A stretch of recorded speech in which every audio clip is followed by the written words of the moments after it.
Was I dumb for not bringing my camera with me on a work trip during free agency? Maybe, but I'm sorry that there's no technical video. It's just gonna be me yapping. I'll keep it short because I know y'all don't want to see a blank screen of just me yapping. But since I've been gone, the Hornets have signed Mason Plumlee, which we'll talk about, of course, and then also they just signed Spencer Dinwiddie, and I don't know. I think something's on the horizon with Mason Plumlee.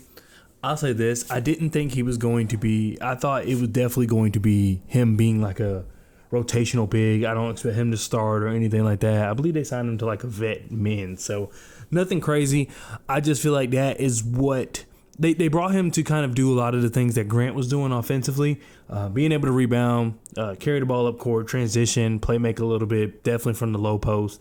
Things like that. That's kind of what I expected them, dribble handoffs, things like that that Grant was able to do. Unfortunately, Mason Plumlee can't shoot the way Grant can. So I think that's just really it. That they needed someone to be able to do that, especially at the beginning of the season, because we don't know when Grant will come back. Mason Plumlee, perfect fit, cheap, been on the team before. I mean, we had a good offense with him because I think he does a lot of good things offensively. It's just the defense and then literally everything else. But offensively, when it comes to just the knowledge of the game and his ability to pass and things like that, I think that's just the biggest part about Mason Plumlee that will be beneficial to this team. So I really wouldn't worry about that too much. I know our center room looks ugly, but I think a solid wing, a really good defensive solid wing, would help me feel better about the center position. Which, talking about a very good solid wing, with the Hornets signing Spencer Dinwiddie. Oh, and they re-signed Tre Mann. I forgot to even mention that. But I'm happy about that, of course. But with the Hornets signing Spencer Dinwiddie and Tre Mann, and then now they have Collin Sexton. You got Zion James, who I guess would maybe be on a two-way. LaMelo, of course. Nipple can handle. Brandon Miller can handle. Liam McNeely can handle. Basically all these ball handlers, and I'm missing some, of course. Somebody has to go. I don't know if it'll be Collin Sexton, simply just because of the fact that with the new CBA, and forgive me, I'm still trying to learn all this CBA stuff, but with the new CBA, I don't think you can trade a player you can't aggregate a player in a trade after you just traded for them. So basically, if the Hornets wanted to get, I don't know, Nick Claxton, they couldn't put together. Let's do Zion. Zion only because he gets paid a lot more. The Hornets couldn't necessarily put Collin Sexton, Josh Green, and some picks together and then trade for Zion. I'm not saying that's the package. I just know off the top of my head, that's the money that kind of makes sense. But obviously that wouldn't be the value that the Pelicans would want. But anyway, Hornets couldn't do that because Collin Sexton can't be involved in a trade that, the outgoing is him and another player. He can do it by himself. So I guess that the thing is the salaries will still have to match, but he can't go out by himself. And with that, I don't foresee the Hornets necessarily trading him because it just wouldn't make sense. There's too many, hurdles to jump to get that trade to happen. And I actually like Collin Sexton, and he fits a lot of what we're trying to do. So once again, that's why I feel like Collin Sexton's probably here to stay. So then, I don't know. You look at Miles Bridges possibly getting moved. Things. Who else? Josh Green, of course. Josh Okogie. Daquan Jeffries, who's still on the books. Nick Smith Jr., who's still on the books. And a player I'm thinking about that they could trade for is a Jared Allen. With the Jared Allen, the idea would be, they move off Jared Allen. I believe he gets paid $20 million, and then he has an extension for I think it jumps up to $28 million next year. But with his money this year, $20 million, I would have to match. I think we could do it. I think we could find a way to match off the top of my head and make it. But you have to get it really close because the Cavs are above the second apron. So the way you have to make the trade, it has to be almost identical. So every penny these players make in this new CBA, it matters. It matters for trades. So the Jared Allen one kind of gets fishy as well. But I think it's somebody. I really don't have an idea of who it could be because, as I mentioned, if they get a really good defensive wing, and I almost don't even care if they could shoot, then I have an idea. It would make me feel much better about the center position, as I mentioned earlier.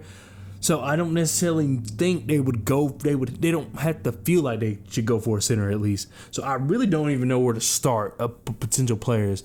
Now you could also say they could cut some of these guys and just call it a day, which is very, very possible. But I don't know. I just feel like they're gearing up for something. They have a lot of picks. I mean, now's the time to see what you can do. If you really, really, really want to see what you can do, then this is the time to do it. It gives, I think that all the players we have, LaMelo's still able to do his thing while being able to rely on the other guys, and I think that's very important. If LaMelo misses time, and as I mentioned before, whether that's foul trouble, injury, rest, we have a lot of guys that can just point guard by committee, and it would work. And everybody else shouldn't miss out just because LaMelo's not playing, because our recent backup point guards were just so bad. So I think in this system, even if LaMelo was to miss any time, no matter what the reason is, I think it still allows us to kind of keep things afloat. I will say, you make these trades. I think now's the best time to. I don't want to go all in necessarily, but you do what you can in order to make this team good enough just so you can see, so you can fully evaluate. If LaMelo gets hurt this year, and everybody else is doing their thing, then I think you feel comfortable about all right, it's time to move on. We tried. Let's see where this, let's trade him and see where it goes. I don't know if that will happen, but I'm just saying that now's the time to see what you actually got. And I think that Jeff Peterson is doing that. The actual structure of the team's a little off, but the talent's there for this team to at least make the play in and try. So it was just a matter of, health and whatnot. But I think we have the system in place. I think we have the players in place for the majority of it, considering the East is so weak. We have the talent to at least, make some noise. I think there's another move, though. But either way, I'm excited. At the end of the day, if we keep Mason Plumlee, Spencer Dinwiddie, Tre Mann, Collin, if we keep all these new guys, I still think it's a good team. I still think it's a good team that we can, our season's not over by Thanksgiving. And I really appreciate that by Jeff, because I don't know exactly what he's cooking, but it's something. It's something to just put us in the right direction. I've seen people talk about the Hornets, they still haven't made a move like the Magic, how they traded for Desmond Bane, and then the Hawks, who've traded for Porzingis, and then they've had a great offseason getting Nickeil Alexander-Walker as well. My thing is, those teams have done more than what we have. That's just kind of my biggest thing. Is you can't compare the two, because where the Hawks and the Magic currently are, it's not too far from where we're at now. And I think that the way you should look at it is, we are probably this past season's version of the Hawks, this past season version of the Magic, in terms of team performance, not play style, anything like that, just team performance. We should be around that area, late playoff spot, 6, and then early play-in spots, so 7, 8. We should be around that. And then next year, then we can make the jump they've made. So I think that's the biggest thing to think about. I just wouldn't compare our offseason to anybody else. And if anything, we're on, the path of greatness. I wouldn't say greatness, that's far, but you get what I'm saying. Either way, thank you so much for watching. I'm sorry that it's not a full video or anything like that. I might just put a picture up or something. We'll figure it out.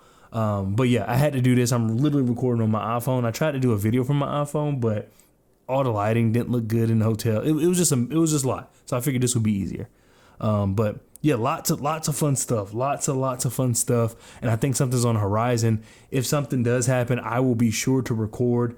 Maybe I'll just do a short. I don't know. We'll figure it out. But I'll definitely make sure that even if I have to do this again, I'll make sure to do it. But thanks so much for watching, and I'll see you guys next time. Peace.